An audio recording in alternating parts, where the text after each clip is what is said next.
दोस्तों, आज मैं आपको एक चुड़ैल की कहानी सुनाने जा रही हूँ। वो बहुत ही डरावनी है। एक बहुत ही खूबसूरत गांव था जिसका नाम था वीरनगर।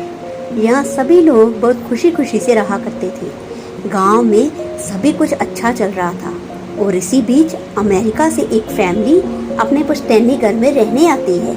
उस परिवार में पति पत्नी और उनका छोटा सा बेटा थे जो अपनी हवेली में रहने आए थे। सभी के आते ही गांव वालों को खुशी की लहर दौड़ पड़ी, क्योंकि वे फैमिली कोई और नहीं बल्कि किसी गांव में रहने वाले पुराने जमींदार की थी और गांव वाले उनकी बहुत इज्जत किया करते थे। सब कुछ ठीक चल रहा था, लेकिन अचानक एक दिन इस परिवार के बच्चे की तबीयत अचानक बिगड़ने लगी। सभी को लगता है कि मौसम का परिवर्तन होगा, लेकिन बात तो कुछ और ही थी। धीरे धीरे लड़के का चेहरा नीला पड़ने लगा। आनन फानन में परिवार ने डॉक्टर को बुलाया और डॉक्टर को भी कुछ समझ में नहीं आया, तो उसके पास में ही बने एक हॉस्पिटल में उसे स्वास्थ्य परीक्षण के लिए आमंत्रित किया ताकि बच्चे की बीमारी का पता लगाया जा सके। परिवार ने डॉक्टर की सलाह के अनुसार हॉस्पिटल जाना जरूरी समझा। सारे परीक्षण होने के बाद कुछ भी हासिल नहीं हुआ। जैसे ही सारा परिवार गांव पहुंचा तो गांव के कुछ बुजुर्गों ने बच्चे की हालत देखकर उन्हें ओझा के पास जाने को कहा। आज भी गांव में पुराने रीति रिवाज के अनुसार झाड़ फूंक करके इलाज करने की प्रथा कायम है। परिवार के सभी सदस्य बच्चे के लिए ओझे के पास जाने को तैयार हो गए। गांव के पास ही एक पहाड़ी में एक बाबा रहते थे जो कि काली विद्या के माहिर थे। जैसे ही उनके आश्रम की सीढ़ियों में वे बच्चा अपने परिवार के साथ पहुंचा तो ओझा जोर जोर से चिल्लाने लगे, तू क्यों आई है? इतने वर्षों के बाद भी तेरा बदला शांत नहीं हुआ।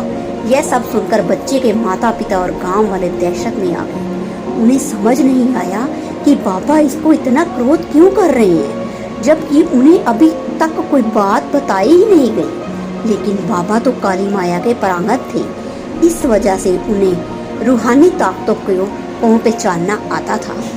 सभी लोगों ने आश्रम में प्रवेश किया, लेकिन बाबा ने केवल उस बच्चे को पास आने को कहा।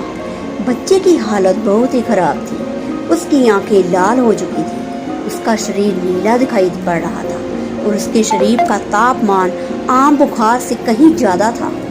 ओझा ने विभूति उठाकर बच्चे के मुंह पर फेंका। बच्चा जमीन पर लेट गया और जोर जोर से हाथ पैर हिलाने लगा।